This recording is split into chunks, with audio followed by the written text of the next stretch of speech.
নমস্কার, শুভ সন্ধ্যা। কেমন আছেন সবাই? আশা করি সবাই ভালো আছেন আর আমরাও বেশ ভালো আছি। আমি রীতা, আমার নতুন একটি ব্লগে আপনাদের সবাইকে স্বাগত জানাই। বেশ কিছুদিন হলো কোনো রকম ব্লগ আমি আপনাদের সঙ্গে শেয়ার করতে পারছি না, আসলে সেইভাবে এডিট করে ওঠার সময়ও পাচ্ছি না। যাই হোক, আজ হচ্ছে রবিবার আর এখন সন্ধ্যে ঠিক ওই 7:30 মতো বাজে। তো আজকে আমাদের পাড়াতে একটা ছোট্টখাটো পিকনিকের আয়োজন করা হয়েছে। ইচ্ছে ছিল সকালবেলাতেই করব, কিন্তু সকালবেলাতে একটু কাজের ব্যস্ততা বা অন্যান্য কারণে হয়ে ওঠেনি। তো সেটাই এখন এই আমাদের রাতের দিকে পিকনিকটা হচ্ছে। তো অনেকক্ষণই শুরু হয়ে গেছে, কিন্তু আমার শরীরটা একটু খারাপ লাগছে বলে আমি যেতে পারিনি। তো আমার হাজবেন্ড, আমার ছেলে ওরা চলে গেছে। তো মোটামুটি এখন টিফিনের জোগাড়ও হয়ে গেছে। তো আমি এখন এই যাচ্ছি, আর রান্নাবান্নারও মোটামুটি আয়োজন চলছে। তো এখন যাব, তো ওখানে কি কি হচ্ছে না হচ্ছে সবটুকুই আপনাদের সঙ্গে শেয়ার করব ছোট্ট ভিডিওর মাধ্যমে। আপনার সঙ্গে থাকুন, আশা করি আপনাদের ভালো লাগবে। চলুন। আর আজকে বাইরে সেভাবে ঠান্ডাও নেই, কিন্তু যেহেতু আমার বেশ ঠান্ডা লেগে গেছিলো কদিন আগে, তাই টুপি টুপি পরে হুডিটাই পরে নিলাম। সেরকম হাওয়া দেয়নি আজকে, তো সেই জন্য ঠান্ডাটা কম। আর কোথায় হচ্ছে চলুন দেখাই। আমি এই যে বাইরে বেরিয়ে পড়েছি। তো এরপর তো মিউজিক চলছে, তাই ভয়েস আমাকে দিতে হবে।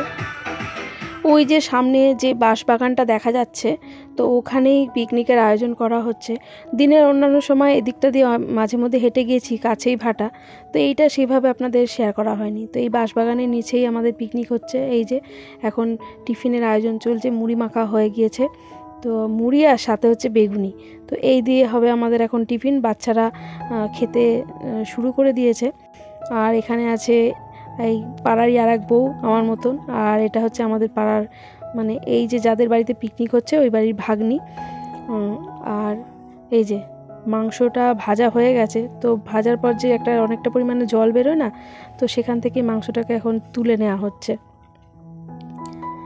আর এদিকে বেগুনি ভাজা হচ্ছে ওই যে উনুনে। তো এখানে যেহেতু বাঁশবাগান, অনেক শুকনো পাতা ডাল আছে, তাই কাঠের কোনো অসুবিধা নেই। আর এবার আমিও বেগুনিটা নিয়ে নিয়েছি, গরম গরম বেগুনি, আর তার সঙ্গে পেঁয়াজ দিয়ে তেল দিয়ে মুড়ি মাখা। তো বেশ ভালোই লাগছে খেতে। চলুন তাহলে। আর বেগুনিটা এতটাই গরম যে মুখে নিয়ে হাঁ হয়ে গেছি আমি পুরো। তো যাই হোক, এটা তো আর ফেলা যাবে না, তাই টক করে গিলে নিলাম। চলুন তাহলে একসাথে বসে সবাই জমিয়ে গল্প করতে করতে মুড়ি মাখাটা খেয়ে নিই।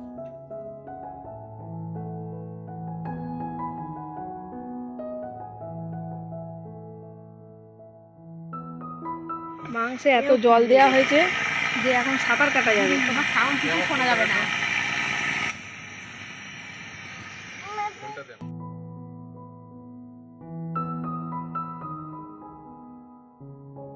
গতবারের পিকনিকটায় অনেক বেশি মানুষের সংখ্যা ছিল, তো এবারে পিকনিকটা খুবই ছোটোখাটোর মধ্যে হচ্ছে। আসলে আজকে পিকনিকটা একেবারেই হঠাৎ করে হয়েছে, তো আজকে হওয়ার কথা ছিল না। তো আরও বেশ কয়েকজন এই পিকনিকে যোগদান করতো, কিন্তু তারা কেউ কেউ অন্যান্য পিকনিকে ব্যস্ত আছে, কারো বা কিছু অসুবিধা আছে।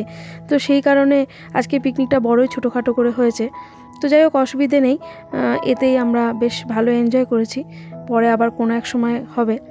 তো এইখানে এখন কাঠের উনুনে জাল দেওয়া চলছে। তো সবাই অল্প বিস্তর হাত লাগিয়েছি আমরা। তো কিন্তু এদের মধ্যে থেকে অনেকে আছে যাদের পরিশ্রমটা একটু বেশি হয়েছে। তো এবার মাংস প্রায় শেষের দিকে, তো ওটাই একটু টেস্ট করা চলছে। তো সবাই মিলে একটু ঝোল, আলু, চিকেন নিয়ে একটু টেস্ট করছে। তো আমিও ছিলাম, কিন্তু আমার ক্লিপটা নেওয়া হয়নি।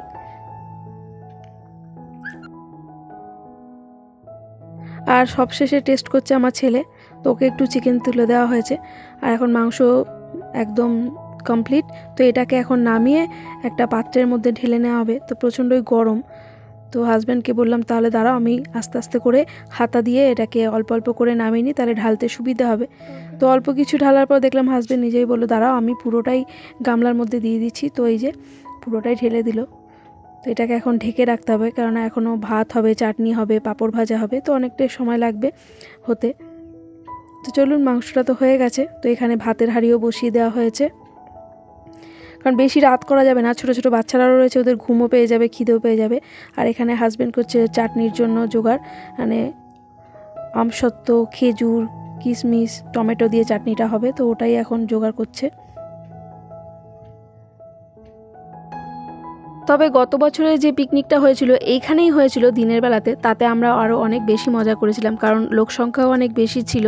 আর এই বাড়িতে, যেই বাড়িতে হচ্ছে, এই বাড়ির দাদারা কার্যসূত্রে বাইরে আছেন, তো ওনারা নেই, কিন্তু ওনাদের যারা ওয়াইফ আর কি, তো সেই 2 দাদার ওয়াইফ, আমরা তো সব পাড়াতুতো যা, তো তারা আছি। আর এই যে অলরেডি রান্না আমাদের হয়ে গিয়েছে, এখানে চাটনি, মাংস, পাঁপড় ভাজা আর এই যে মিষ্টি শেষ পাতে। তো মোটামুটি ছোটোখাটোর মধ্যে আয়োজন বেশ ভালোই হয়েছে। তো প্রথমে বাচ্চাদের তো ঘুম পেয়ে যাচ্ছে, তো ওদের আগে বসিয়ে দিলাম এখানে ছোট ছোট বাচ্চাগুলোকে।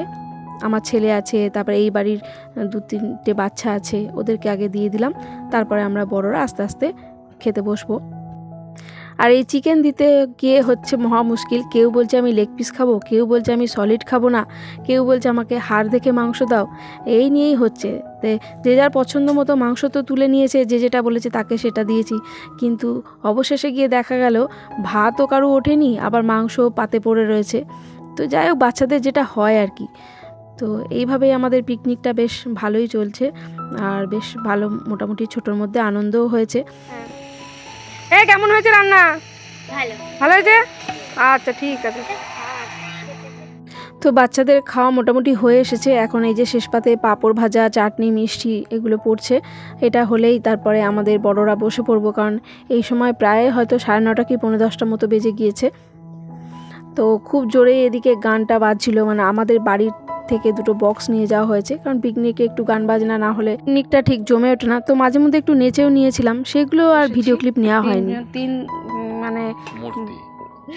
তিন মূর্তিমান বসেছি 3 জনা, সব শেষে সবাইকে দিয়ে পরিবেশন করে। এতটা গোল হয়ে গেল কেন রে?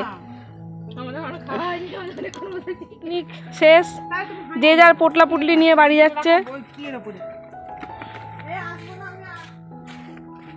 টাটা, শুভরাত্রি সবাইকে। আজকের মতো আমাদের পিকনিক শেষ। এখন বাজে রাত 10:30। হাতল ভেঙে গেছে নাকি?